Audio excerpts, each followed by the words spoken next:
right, guys, welcome back to the Buck Fever podcast. You've got Noah and Eli this time, and we're going to be talking a little bit about something that is a good thing to get done in the off season. So that'd be like right now at the latest, really, and that is finding new properties to hunt, whether it be uh, public land or private land permission spots, or even places that you already have permission on that maybe just like a certain chunk of private that you've never really explored. So we're going to kind of dive into some of that. Eli's got some good experience with that, and I've got a little bit as well. So first things first, Eli, how you doing this afternoon? I'm doing great. It's 86 degrees down here in Westview where I live, so um, I'm not going to be heading out and doing anything today. But uh, I'm starting to make plans for the coming weeks on some of the deer chores I'm going to get done, and one of the things I'm definitely going to do is be walking through a couple of new pieces. Absolutely. You guys getting any rain over there? No, not really. So when we had those big storms kind of blow through around the fourth, uh, Lacrosse actually got over 2 inches of rain, and where my house is was like, for whatever reason, was like the little sliver that didn't get any rain. Because further south of here, then they got hammered the same as they did in Lacrosse. So Yeah, so it's that's brown. that's exactly what my grandparents said. They live a little bit south of Sparta there, and they were saying the same thing, that Lacrosse just got all this rain and they got like nothing. So, and of course that's where we're trying to get food plots to grow next month and all that stuff. But yeah, I feel like this whole summer has just been sweltering hot and dry everywhere for the most part. It So has. yeah, well, it is what it is. I know I'll be the first one to start complaining when it gets cold again, so I guess we just got to take it. But yeah, we'll get going on some of the scouting missions here. So, have you done any so far this year, or like you said, it's just going to be on your to do list here coming up? So I have not gone and specifically scouted anything for deer hunting. When I go turkey hunting, when I go look for morel mushrooms in the spring, um, anytime I'm out in the woods doing anything like that, shed hunting, I didn't really do much of that this year, but when I do go, those things are um, just as much about deer scouting as they are about whatever the name of the activity is that I have to tell my wife I'm going to do. Yeah, that's a good point there. Even when you're out and it's not deer season, it's always a good time to be keeping an eye on those things, because you can definitely pick up on certain things that might give you an advantage when it comes time to be in the deer woods. But is it something that you do um, on a yearly basis, trying to find new spots? Yeah, it's definitely something I do on a yearly basis. I would say, with the exception of the last month here, just talking June, that it's something that I do on a monthly basis. And then even over the course of June, I had pulled Onyx up a few times and just looked at it on my phone. But yeah, I do a ton of looking around every year. So what drives that? Because you guys have a pretty a pretty decent spot that you guys have permission to hunt year to year. So for people who are in kind of the same boat and have a really good place to hunt already, why should they be looking for other places?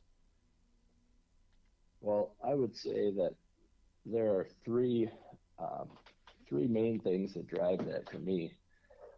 The first being, I just love deer hunting, in particular bow hunting, and not hardly a day goes by where it does not pop into my head. So I would say that's the main thing that drives it. You can never have too many spots. Um, The second thing that drives it is the the private piece that Pat and I have permission on. The landowners are starting to get a little bit older, so we know that unless we have a way to come up with, well over $1 million, whenever the day comes where they, can't manage the property or pass away, that we're probably not going to have permission on that piece anymore. So we gotta build up the bank for the future as well. And then I think the third thing that drives it is for a lot of years we overhunted that private piece just because we had permission on such a good property. And when that was happening, we weren't seeing the numbers of deer, the quality of deer that we knew were out there. We basically pressured it to the point where it turned nocturnal. So I started to look at a bunch of different public spots and a couple of other smaller permission spots that were private, just to be able to take pressure off of that until the conditions were absolutely perfect. So would you say that when you started really looking for new spots, scouting these public areas, possibly looking for other permission spots, has that made you a better hunter? Oh, absolutely. I think the more time you spend in the woods, the better you're going to be at hunting. But just the things that you really have to start looking for, in particular when you're looking around on public ground, there are trails that have been created that are highways, but when are those trails being used? A lot of times they're being used at night, or they're being used during seasons when you cannot hunt the deer. So at first glance, it's like, oh wow, there's a ton of activity in here, but as soon as people start hunting it, it starts to dry up. So you really have to start digging in a little bit deeper into those spots and really finding where the bedding is and, what areas are people not likely to go into. So yes, it has definitely made me a better hunter by looking over a lot of new properties. And I sort of feel a certain way about public land. I want to see if you feel the same way. To an extent, I feel like on public land, it's almost sort of like playground mode a little bit, where if you make certain mistakes and, maybe you put on too much pressure, like you said, or something like that, it's maybe a little bit less of a concern because it's not your own private piece where you're really trying to protect that sort of thing. Do you kind of feel along the same lines there? I do. When I go and hunt public, I am definitely way more aggressive with where I'm going to sit and my approach to the hunt than I am on the private piece. Yeah, so I would agree with that. It's a little bit more of a playground, and if you mess it up, as long as you have a bunch of other spots in the bank, it's not really that big of a deal. The caveat to that is when you have a target buck that you're trying to harvest that is on public. If that's the case, where I know there's something that's that's really good that I'm trying to harvest, then I won't be quite as aggressive. I'll kind of approach it the same way that I would on the private piece.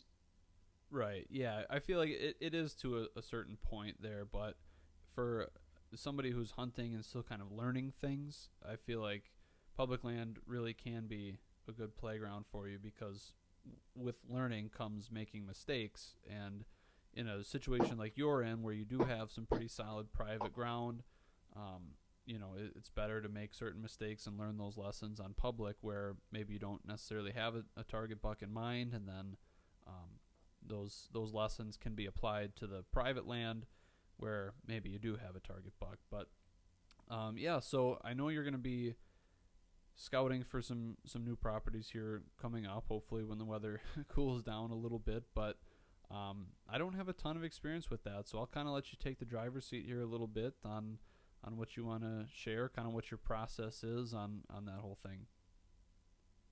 Yeah, absolutely. Um, I don't know. I'll try to keep this. I'll try to keep this brief, and then we can expand on some of it. But to just for the listeners, so that you're not sitting there for an hour and a half, because I could probably talk all day on this. But um, yeah, what's my approach when I'm looking for a new public spot? Um, I'm I'm not super like I didn't start hunting until turned, I think, 20. So I didn't have anybody to teach me how to do this stuff. A lot of it has been just learned on my own, and like you said, through making mistakes. So I feel like I've gotten pretty good at being able to identify properties that I want to hunt. And honestly, a lot of the properties that I identify that I want to hunt, I don't even bother putting boots on the ground in the off season, um, until I have had a season um, go by in the fall where I could drive around on a Saturday or Sunday, late mid morning, late morning, and see, who else is hunting it.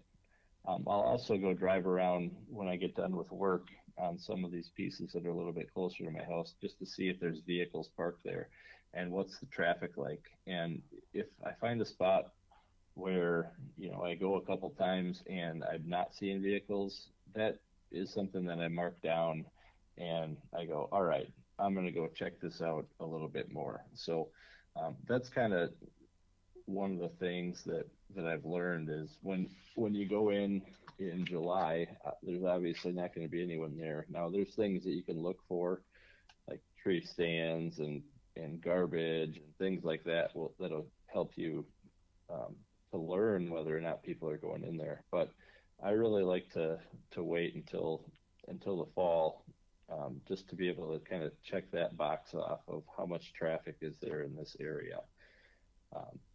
So that's one of the things that I do. Uh, the other thing that I do to help identify these is I do a lot of e-scouting, and that's another one where I'm not going to expand a ton on it, but I'm going to identify areas that I think look good just by looking at the maps. And then that kind of helps me narrow down some of those spots that I'm going to go drive around and look at in the fall. And the reason I can be patient is because I have such a large bank of public spots that I already know. So it's not like I'm really pressed to, go and find a tree that I can sit in, because I got, 30 other spots that I can go. So that's kind of how I narrow down which properties am I going to really spend a lot of time focusing on in the off season. I do that mostly during the season. So kind of from there, what I'm looking for, like I said, is not many people. What is the access like? Is there going to be a small creek that I can walk through on the property in order to get into some of these areas, so that I'm actually able to hunt them? Or is it something where I'm going to go marching through and blow the whole thing up, before I even get to a tree that I want to hunt? So, before I'm even looking at deer sign, those are some of the things that I'm going to hit. Once I get into an area, I'll start just walking around and looking for old sign. Where are there major trails? If I find something that looks like a major trail, I'll follow that trail back to an area that on an aerial map looks like it should provide good bedding for the deer. And then I'll start looking for old rubs and, if I can find beds, I'll try to identify, are they a buck bed or a doe bed? Um, and just I guess as a quick overview, that's sort of the process that I follow as I'm trying to identify the areas that I'm actually going to hunt in within the public land. Yeah, so when it comes to scouting these areas, do you spend any time actually looking for deer, say, 7:30, 8 o'clock at night, or do you drive around and try and put a spotlight on them? Are you looking for specific deer in these areas that might make you want to target that, or are you more so looking for, like you said, traffic and sign and stuff like that? It's a little bit of both. So I do spend a lot of time in August driving around at dusk with the binoculars, and obviously, if you can see a buck that you want to target, that's a bonus. And luckily, in Wisconsin, you can go and shine deer in most areas. There are some spots that you cannot shine. So I will do some shining, but um, typically when I'm going out shining, it's more of a leisure activity. Then obviously, if I'm going to be in an area where there's some spots I can hunt, then it becomes more about the scouting aspect of it. Right. Do you do any door knocking at all? So I don't do any door knocking on a consistent basis. I have done it in the past. Obviously, that's how Pat and I ended up getting on the property that our main property that we hunt. But it's really hard to get permission from somebody that you don't know in the southwestern part of Wisconsin. You know, a lot of people hunt. A lot of those landowners hunt, um, and if they don't, they probably already have some people that they've given permission to. And that I'm not saying that you can't get permission, but I would rather spend my time, um, scouting some of the public stuff because there are so many good public spots, around here that I feel like it's time better spent, you know, looking for looking for deer and places to hunt within those versus being told no for a day. Um, Now, if I find a property that I somehow have a connection with the person, in that case, it's not really door knocking, but I'll I'll have a conversation with them and start kind of feeling them out a little bit to see if there's even a possibility for me to be able to get on there. And I have gotten some permission from people just through relationships. Yeah, for sure. It's definitely really, really difficult when it comes to deer hunting. I know Jake and I have talked about it a little bit, but when we were turkey hunting, we did a lot of door knocking, and I think the success rate was probably about 50%. And I think with door knocking for deer hunting permission, you're probably looking at almost 0%. Like for sure less than one, but probably closer to zero than one. It's going to be really, really low, especially just with all the factors that you laid out. Like it's just a really, really low possibility of getting it. But that's why these public spots can be so great because you don't need the permission, you've already got it. So, are you more excited when a small piece of public catches your eye, or are you looking for like the thousands of acres, big blocks of public? Um, I think I'm actually sort of indifferent on that. Um, I would say for sure most of the pieces that I hunt are smaller blocks of public. But the reason for that is because they're not actually like public. A lot of them are MFLs, um, uh, or what is it, FCLs, forest crop law. Um, so they're private lands that are open to the public. And the main reason for that is because before you could locate all of these properties online, uh, what you used to have to do is go and get a list of these properties, from the DNR and figure out who was enrolled in MFL that's open to the public to hunt, and then from there you'd have to use a plat book and figure out where they were, and it was just a lot more work. And a lot of times people didn't pay attention back in those days. They didn't pay as much attention to the smaller pieces. If it was a larger chunk, you can guarantee that there's going to be more people on it. But those smaller pieces were sort of like a bunch of hidden gems that nobody knew about. So now everyone knows about them. So I guess it's not quite as cool, but there's spots that I have spots that I've learned, um, by going through that process in the older days, that I still hunt to this day that are pretty good. Um, I guess a lot of it depends how excited I get. A lot of it will depend on, you know, what is the access like. So I'm willing to do quite a bit of work to be able to get into some spots. So like I have a canoe, I'll target chunks that are along a river that are landlocked by private, but are open to the public, um, if you access by water. So that's one of the ways that I kind of narrow down, um, a spot that there's not going to be a ton of pressure in. Um, that's honestly the best way that you can do it is if you can find somewhere that you can access by boat and you have a boat or canoe or something that is going to allow you to be able to do that. I think that those are dynamite. Yeah, yeah, for sure. Oh, my thing just died on me here. Come back. Okay, there we go.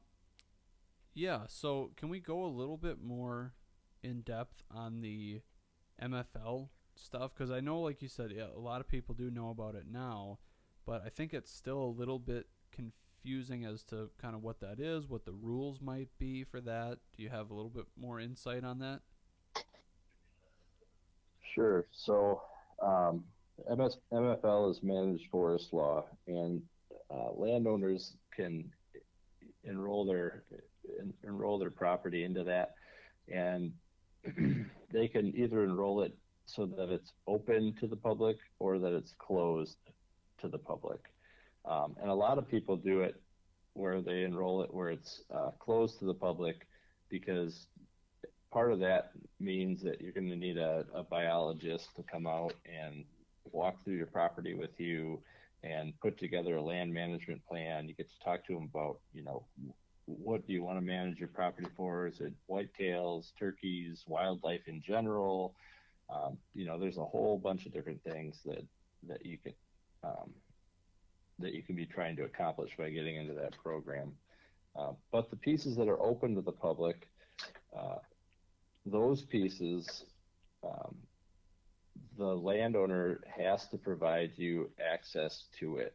So there isn't, if there's not a road that butts up to it, and it is a piece that's landlocked, you can either contact the landowner or you can contact one of the foresters from the DNR in different based on the county you're in, and they will tell you where the easement is to give you access to that property. So if you come across an MFL that's open to the public, it has to be open. You have to have a way to get in there. Otherwise, it will not be allowed to be in the program. And you don't have to ask permission? You don't have to ask permission. You need to know where that easement is if there's not a public road that butts up to it. And then can you is it more like public where you have to, like, you can't just leave a stand up or a blind up? You have to take everything out the same day? Yep, Okay. yep, yep. You need to pull stuff out unless you have permission from that landowner to um, leave your equipment out in the woods. Gotcha. Okay, yeah, that's some good information there because I know it's become more and more popular, but I think some of those little intricacies of it all kind of can trip some people up. I know Jake and I have been a little bit confused about it at times, and that's kind of led us to maybe not try out some of those spots because we've just been confused and didn't want to do something wrong that we weren't supposed to. So I think that'll definitely be helpful there. If you are going into a big section of public land, what are you kind of going to be looking for as a starting point, or I guess any public land? Is that going to come from mobile scouting? You see a certain something that is going to be like, all right, this is where I want to start, because I know a lot of places are going to be pretty big. It might take you a long time to really figure them out. So I would imagine you kind of want to narrow down where within that public you really want to be targeting. Yeah, a lot of that I do, with e-scouting. Um, I'll I'll use the Kickapoo Valley Reserve, for example. That's like 10,000 acres plus of public land that you can go hunt. So, like, if you look at it as 10,000 acres, that is absolutely enormous. And, there's no way that you're ever going to be able to figure it out. Um, One of the reasons that I'm using that for an example is because I don't really care how many other people want to go out there. I have spots that I've learned and picked out, and one of the things that I think is great about the KVR is that um, you're not allowed to hang and leave trail cameras out there. So uh, through my job, I had a group of high school students, and we'd be out there as volunteers to help teach them some vocational skills. And we'd be out there volunteering. So I got to know a bunch of the areas on the KVR really well that were not necessarily right next to the road. Um, and like I said, you can't put trail cameras out there. So uh, you have no idea where a target buck is unless you put eyes on that deer and get to know the area. So I got lucky enough over the years to be able to find a few spots where I saw good bucks and was able to then dive into them a little bit deeper.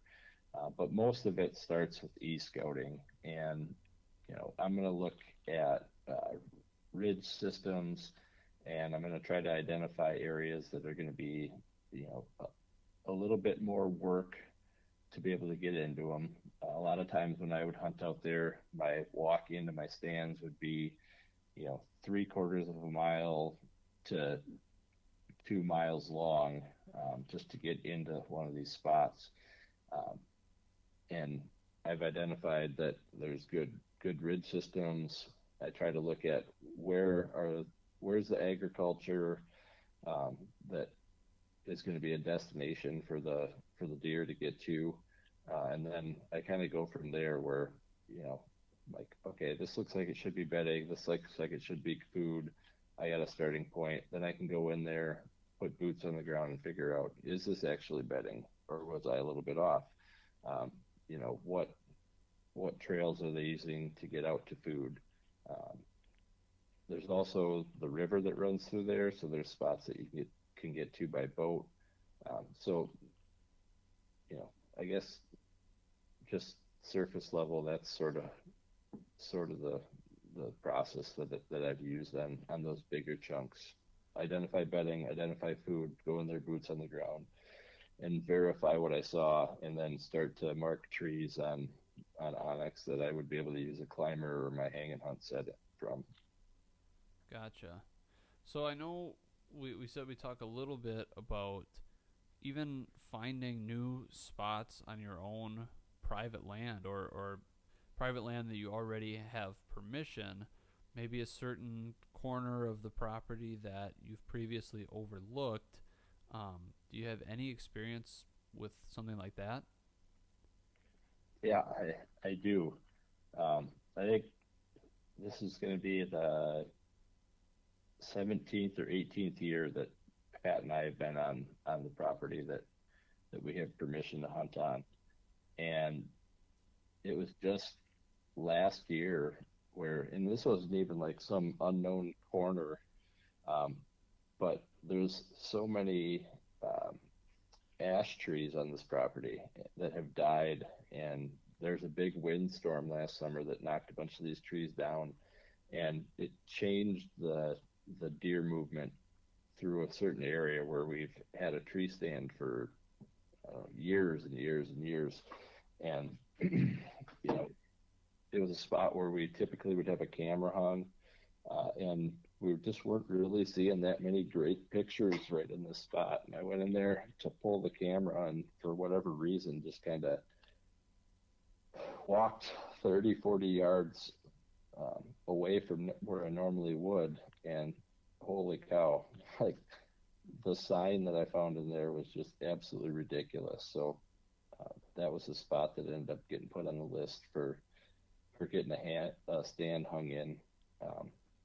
We have another spot that has been really productive over the years, and we always called it the junction.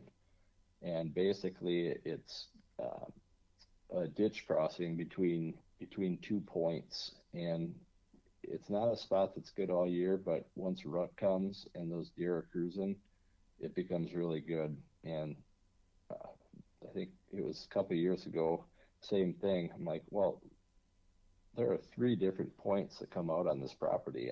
I don't know why there wouldn't be something similar between these other 2. So I went in there actually during gun season one year and kind of found the same feature, and Pat and I got a stand hung up in there then the next summer. So yep, there's definitely pieces of the property that you think but you've overlooked in the past, and it's always a good idea to keep an open mind about how you could maybe approach things differently within your own property. Yeah, we had the same thing just 2, 3 years ago, even. Just a chunk of the property kind of down by the river a little bit. Just a lot of tall grasses, really thick in there. There's a little bit of elevation change. It's a good spot now looking back on it, but at the time we just kind of wrote it off. And then, we decided, well, we should probably explore it a little bit more, and we just found some really, really good trails going through there. Some spots that turned out to be really good during the rut. We got cameras up that first year, and we learned that we had some pretty big bucks showing up that only were on that camera down in that spot and never made it to any of the cameras on the rest of the property. So then we kind of realized, well, all these years we maybe have had bucks who were using that chunk, like that little corner there, that might have just been like just the edge of their range, and they never made it to the rest of the property, and they might have been there the whole time and we just never knew about it, because literally we had bucks the past couple of years that only showed up on one of those cameras down there and never showed up anywhere else. So that kind of was a learning curve there of like, oh, well, maybe we've had bucks on the property that didn't show up on these other ones, and this has maybe been going on for years. So that was definitely an eye-opening part. And now it's like, have we walked every single square inch of the property? No, we definitely haven't, but we probably should, because maybe there's more and more spots that are just getting a little bit overlooked, and you never know until you go and you scout it and you get a camera up and you really dive in and figure it all out. You're just never going to know what you might be missing if you just write it off like that. So yeah, I think no matter where it is, private, public, permission spots, MFL, you never want to overlook anything. You got to go and get in there, because I know even on public land, that's what a lot of people will say is, well, the overlooked spots are usually the best. So Yeah, I Yep. know. I know we wanted to kind of try and keep it shorter here today. Is there any other wisdom you want to impart on these folks here before we take off? I would say that, most of the things I talked about today, those were like, that's my approach during off season. But I also do a lot of scouting like during the season, and there's a spot um, that's relatively near my house. It's 40 acres of public, and yeah, it has a creek that runs through it, and from the road it doesn't look very good at all. And I would say, even when you get in there, it doesn't look great. And I was actually out shining probably 4 or 5 years ago, and saw two enormous bucks that were right on this little chunk of public. I'm like, wow. So I decided that I was going to start trying to figure it out. So I just waited, and I actually walked from the road. I walked down all the way to the creek, and then waded across the creek with my bow and my climber and all this stuff, and ended up going up a tree. And it was the first morning that I was in there. Um, it had rained the day before, and the creek was up a little bit, and I ended up going over my boots. So my feet are soaking wet, and I'm in there. It gets light out. It's like 7:30, and my feet are starting to freeze. It was an October day. It was like, I don't know, probably mid 30s, and my feet are just freezing. So I'm like, I got to try to warm my feet up. And I'm usually so careful anytime I stand up. Well, I end up standing up in my tree, and um, I look over my shoulder, and 20 yards away from me, one of those bucks that I saw was standing there, and he had me pinned and ended up running away from me. So, if I would have waited probably 30 seconds to a minute longer, he would have walked right out and been in the shooting lane. I would have seen him. But he was just over my shoulder where, because my feet were so cold, I decided to just stand up without checking behind me, and I ended up getting burned bad by it. Oh So, man. So how does your so approach change when it's in season stuff versus in the off season? in season, if I'm going to scout a new property, I'll typically go and and hunt for a couple of hours. I'll go in there and hunt, and then when I get down out of my tree, I'll you know slowly move throughout that area that I'm hunting in and try to learn it a little bit better and see if I can find a sign. So I would I would say that I've done that a number of different times and ended up, you know, putting myself in a pretty good spot. That same property, I ended up coming back to it and hunting it multiple times that fall, and every single time that I was in there, I saw good bucks, and it was just one of those things where I was on the wrong side of the creek, or I flooded my boots, and you know, ended up getting standing up without looking behind me, or there's just for whatever reason I never ended up getting the job done, but it was a really good spot. In the years since then, it hasn't been as great, and I think it's because I had a very, at that time, distinguishable truck, and I think there were people that saw that my truck was parked there a bunch of different times, and there was a lot more traffic moving through there, in the last couple of years. So, yeah, that's just the way that it goes. But it's still somewhere that's on my list of places to go if I just want to get out for a morning. And I have some trees that I have marked that I know I can get into, and I know it's a really good area. I've seen multiple good bucks, whether it be out shining or looking at dusk in the years since then. But just got to be able to get in there sometime when not as pressured. It's like I said, it's a 40-acre piece, so it's not very big. And as soon as you get a few guys that are in there frequenting it, the odds of being able to harvest a mature buck go down significantly. Right. So in the summertime, off-season scouting, do you ever take a climber in without a bow and just sit as if you were hunting as part of your scouting routine?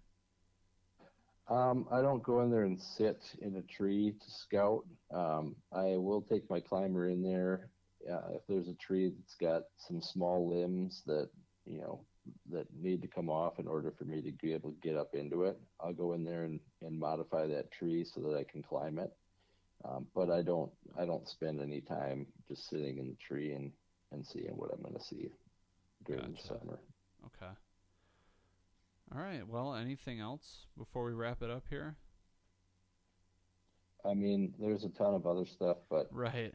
in in the spirit of keeping this one a little bit more brief, I say we're safe to wrap it up, and you know we can we can have another chat sometime to expand on a couple of the specifics you know that we didn't really get into that much depth with. Yeah, for sure. There's always next time. Um, yeah, and there's definitely going to be more next times coming up. We just keep cranking these out every week. I think this is episode 28 now, so we're on like 28 weeks straight of getting these out for you guys. We are still going to continue to get some guests on, especially as we get a little bit closer to the season here, but we're also going to keep doing some of these that are just with us.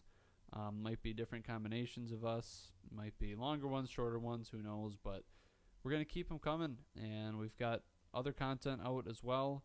Lots of videos. Those are every other week on Mondays, so we've got one coming up the Monday after this is published, actually, and that's going to be another good one. Good one to get done in the summer. It's another little summer deer scouting video, so that's going to be one you're definitely going to want to watch. And as far as all that stuff goes, I think we're good. So make sure you guys are subscribed to the YouTube channel so that you can see all of our videos, all of our podcasts, and hopefully, like we always say, some of us hopefully shooting some big bucks this fall. And if you're listening on any of the other platforms, we appreciate that as well. So thank you guys for tuning in, and we will see you guys next time.